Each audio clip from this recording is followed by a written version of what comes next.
Hello students, I am Sunil Kumar, PGT Commerce, Kendriya Vidyalaya Secretariat, Arkipuram. Let me take you to the another episode of Business Studies Class 12. In our previous episode, we have studied the principles of management, its meaning and the principles of journal management.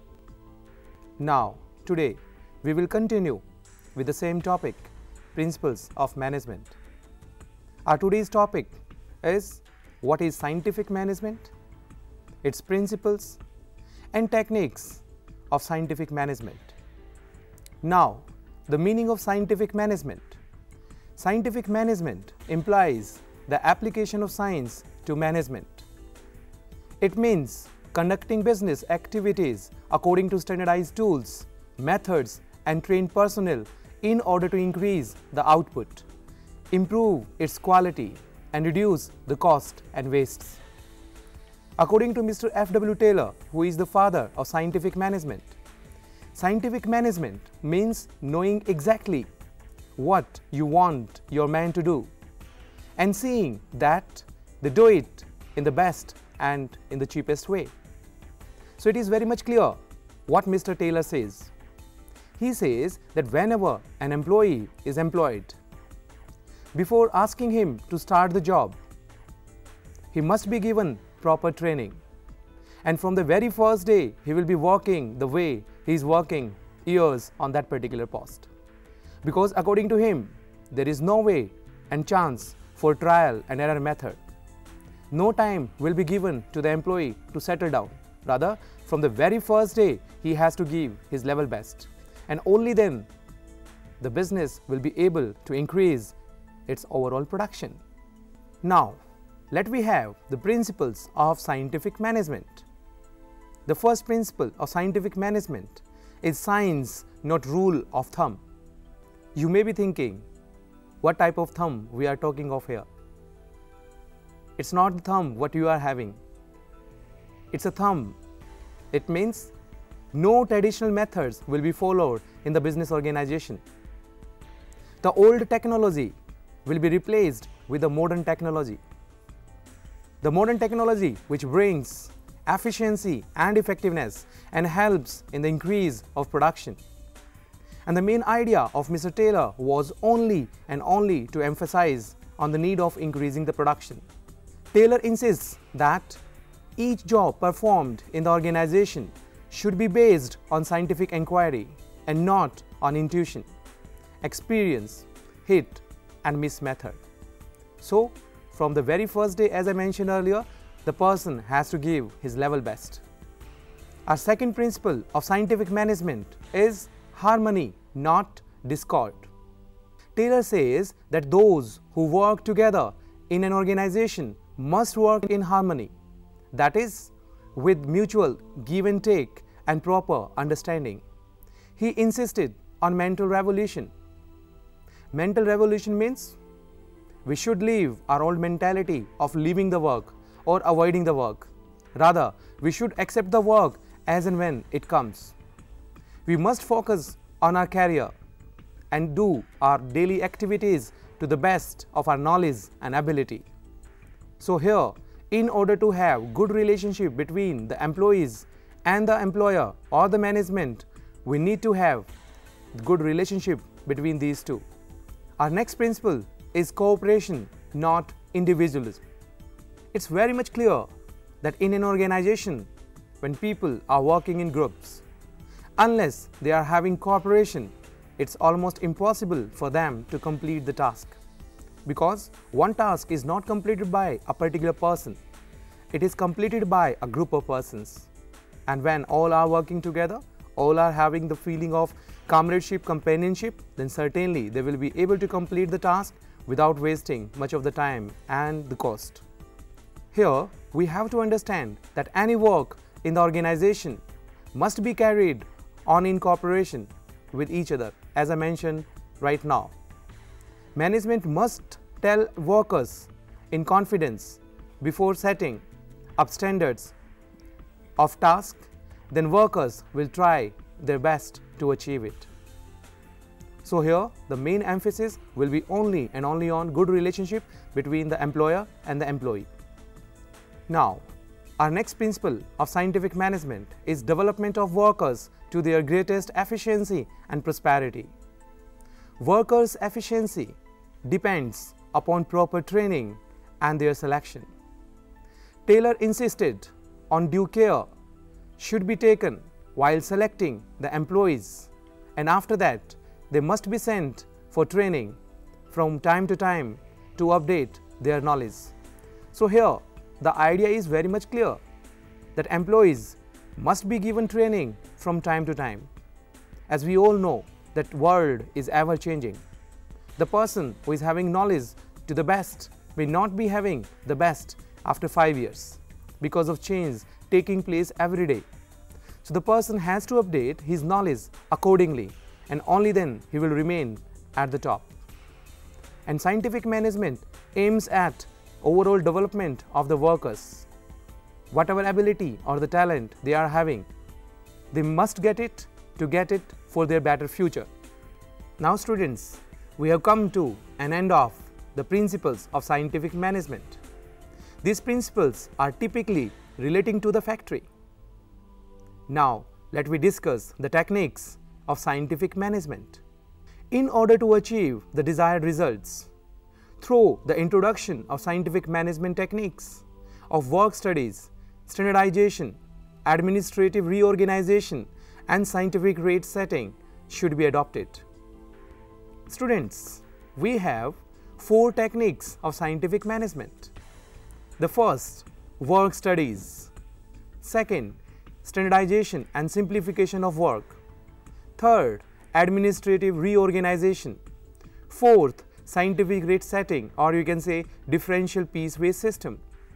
Now, the first, work studies. Work studies are divided into 4 parts.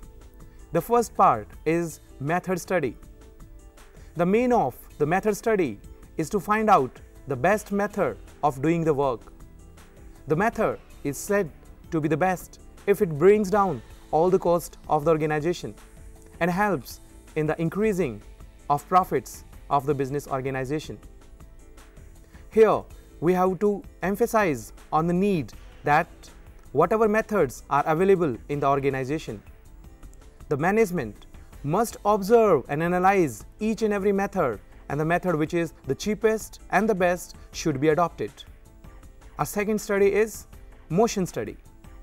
The main aim of motion study is to eliminate unproductive or unnecessary movements so that it takes less time to complete the job efficiently.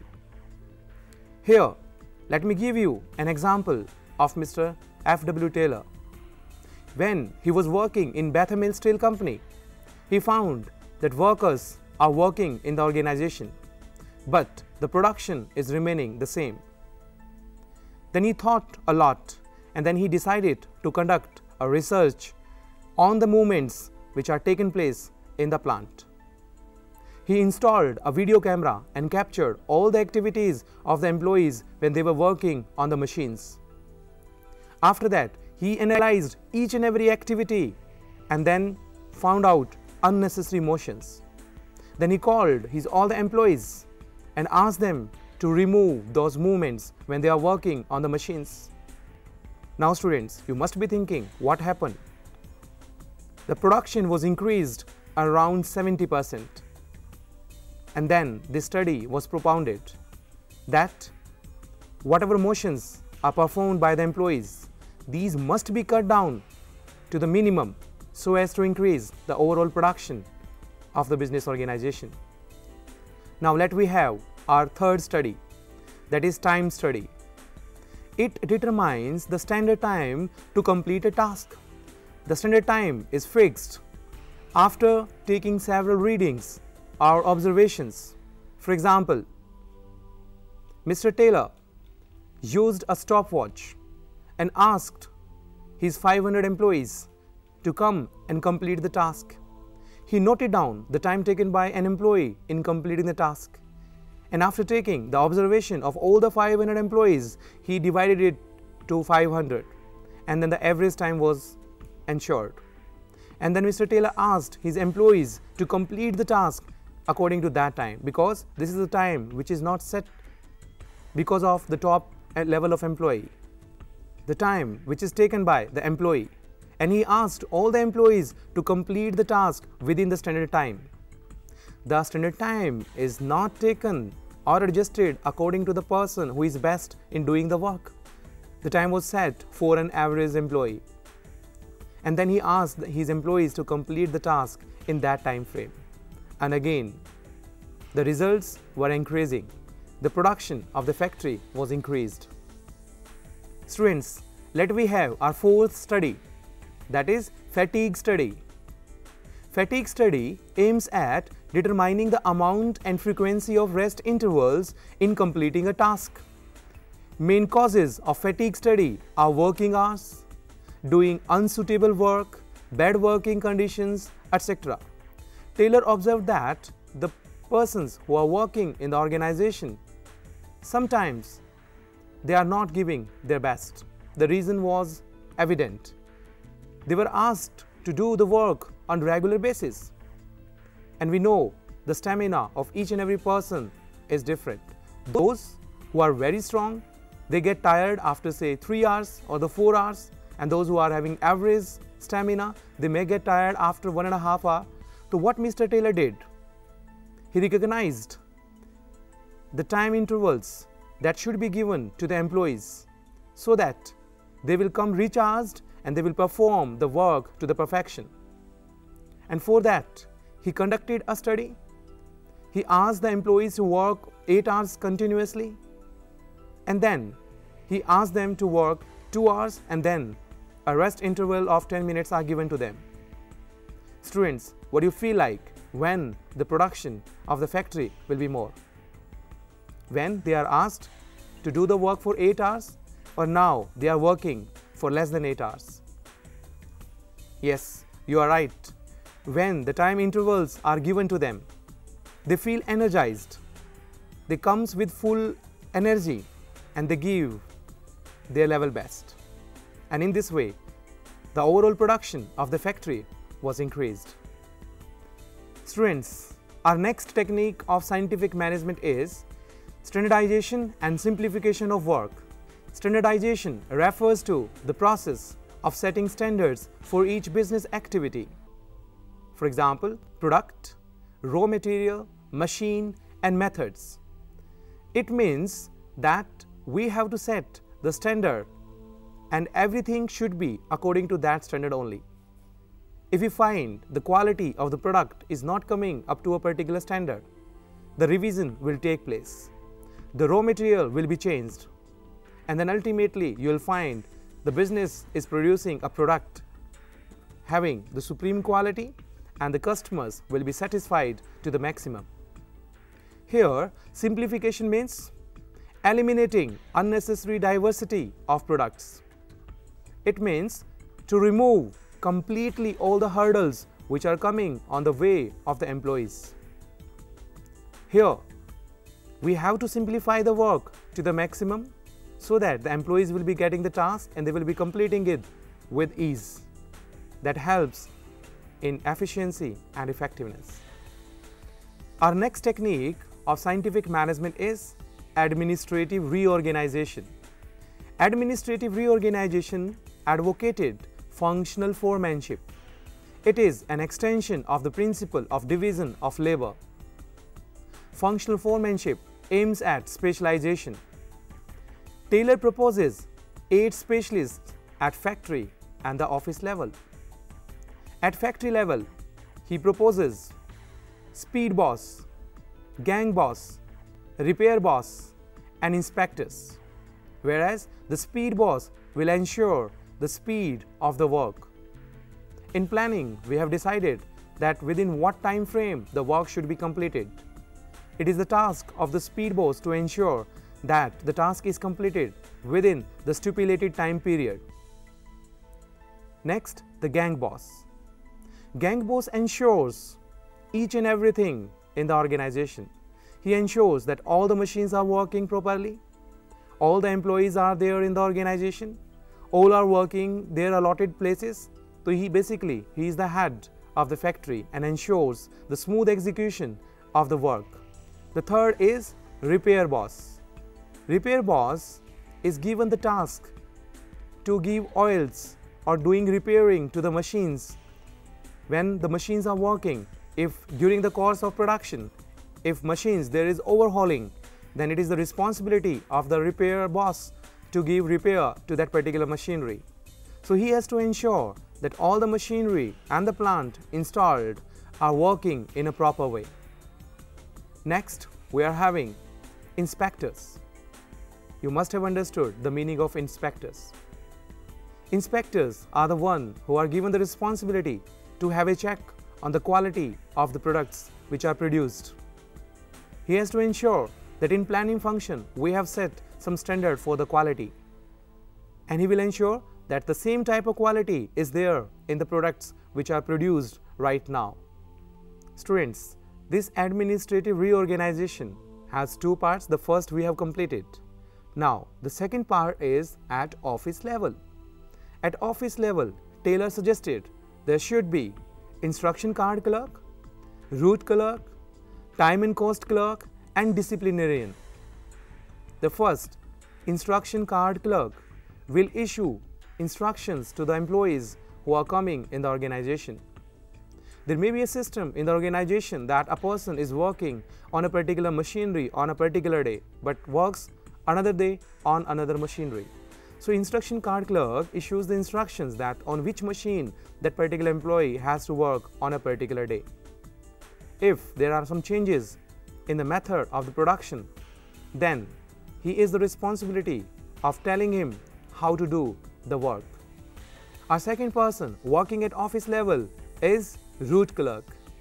The route clerk is given the responsibility of telling the employees that which route they should follow in completing the task.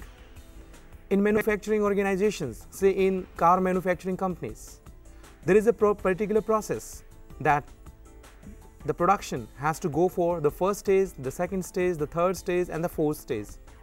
So there may be the change in the way, and the route clerk has to ensure that the proper route is followed on a particular day in completing the activities of the organization. The third person who will be working at the office level is time and cost clerk.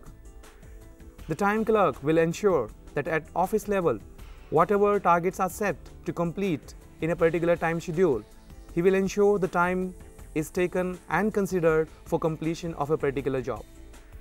He is given the responsibility of having a watch all the time on the cost. He has to compare the cost which is actually incurring and the cost which was planned earlier.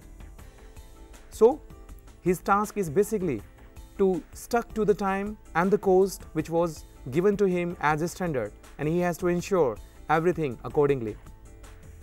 Last but not the least is disciplinarian. Disciplinarian is the one who has to maintain discipline in the office. He has to ensure that all the instructions are given to them and they are following blindly, religiously what are given to them by their superiors. So his task is to ensure that discipline is maintained in the organization, and if the discipline is maintained, certainly whatever targets are set in at the planning level will certainly be achieved. Now students, we have come to an end of this chapter. In this chapter, we have studied the meaning of principles of management, the principles of general management given by Mr. Henry Fayol, the meaning of scientific management, and the principles given by Mr. F.W. Taylor, and lastly, the techniques of scientific management. Now students, get ready to get more sensation when we will be starting our next chapter, that is business environment. And it is directly relating to the daily life. Whatever you are reading in newspapers, or you are watching television, or you are getting the news, business news, all will be there. So wait for the next episode. Thank you.